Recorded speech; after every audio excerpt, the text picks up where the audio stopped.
Assignment. Find a species of pre-sapient alien fauna. Write a report about it and its role within its natural environment. Then present a member of that species, along with your report, to the entire class. Quiet down, everyone. Quiet down. Class is now in session. Does everyone have their homework ready for review today? A single hand-like appendage went up in the air. What is it this time, Miss Kerjovisky? Yes, ma'am. I don't have my original assignment, or my presentation. And why not? Well, you see, ma'am, a human ate my homework. Miss Kerjovisky, what is a human? What has your fantastical little mind come up with now?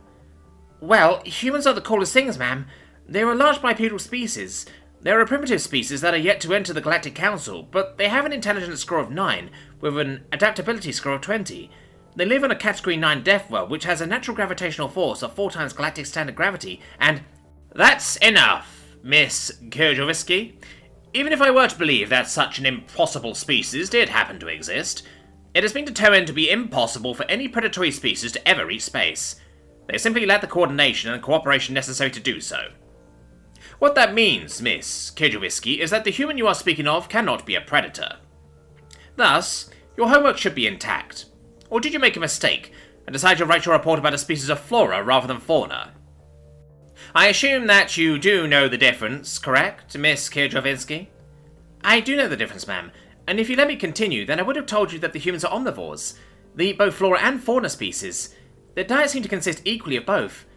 Furthermore, they are pack hunters, so coordination and cooperation are not an issue for them. Not just that, but they have earned a spot as the apex predators on their homeworld.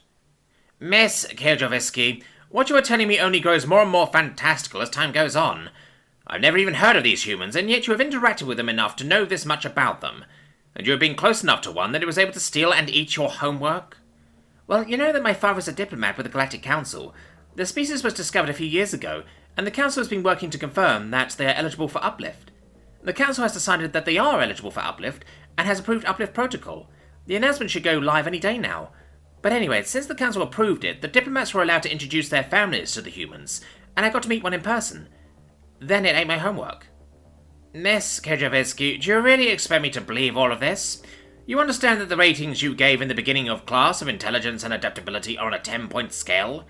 If such a species did exist, its level of adaptability would be several orders of magnitude above the current most adaptable species in the galaxy. Such a species simply cannot exist. Almost every description that you've given about this species from the moment that you began describing them is an impossibility. Please sit down and let us continue with class. I knew you'd say that. That's why I brought one with me. You what? I brought a human with me. My dad said that it would be okay since the Galactic Council has already improved integration protocols, and will go public with it any day now. And where is this so-called human? Oh, that should be them walking down the hallway now. A loud clanking sound could be heard coming down the hall. It sounded like the footsteps of an extraordinarily heavy biped. Kerjovisky got up and walked to the entrance of the class, greeting the human as it walked in. Several students jumped out of their seats and ran to the back of the class, as the forward-facing eyes of a predator surveyed the classroom. One of the students instinctively let out a foul-smelling liquid as a self-defense measure. The predator was much smaller than they had initially predicted. Several students were 4 times his height and girth. Most of the students, having evolved on a world with no known natural predators, were perfectly fine in the presence of the human, though. In fact, they were more surprised at the reactions of the other students. So, human, how should I address you? Oh, my name is Homura. Homura Akemi. I'm what the Galactic Council designates as a female of my species. The translator kicked in, translating what she said as she spoke. Thank you, Miss Homura. So a question for you. Was your stomping just now a predatory intimidation tactic? Oh, no, I'm sorry. I didn't mean to scare anyone. That was my magnetic boots. Magnetic boots? Why are you wearing items that are normally used in a zero-gravity environment? Well, you see, the gravity here is a lot less than Earth, and it's hard to walk in. I'm not used to it yet, so they gave me these magnetic boots to help me walk properly. Oh, if it's not rude, may I ask for you to demonstrate? Sure. She reached down and pushed a button, turning off the electromagnets in her boots, then carefully stood up in a wobbling motion, trying to keep her balance. She then jumped at a breakneck speed and was slamming into the ceiling. As if she were a cat, she turned around in midair and landed on all fours on the ceiling, seeming to almost come to a rest there. then quickly jumped back down to the floor. She moved almost as if there was no gravity at all in the room, causing one student to pass out. After reaching the floor, she began to stand back up but quickly fell to the ground, catching herself easily with her hands, and pressing the buttons on her boots once more, she stood back up as if nothing had happened. "Is that enough?" Looking surprised at an act that she previously thought to be impossible, the professor took a moment to catch her breath before responding. "Yes, Miss Homura, that is enough. Will you be joining us in class today?" "Well, that was the initial plan, but that might be a bad idea," she said, surveying the students who were fighting for the corner farthest away from her, one of them easily twice her size.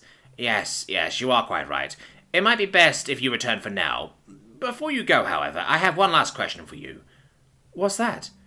"Why did you eat Miss Kiljovisky's homework?" "Oh, that.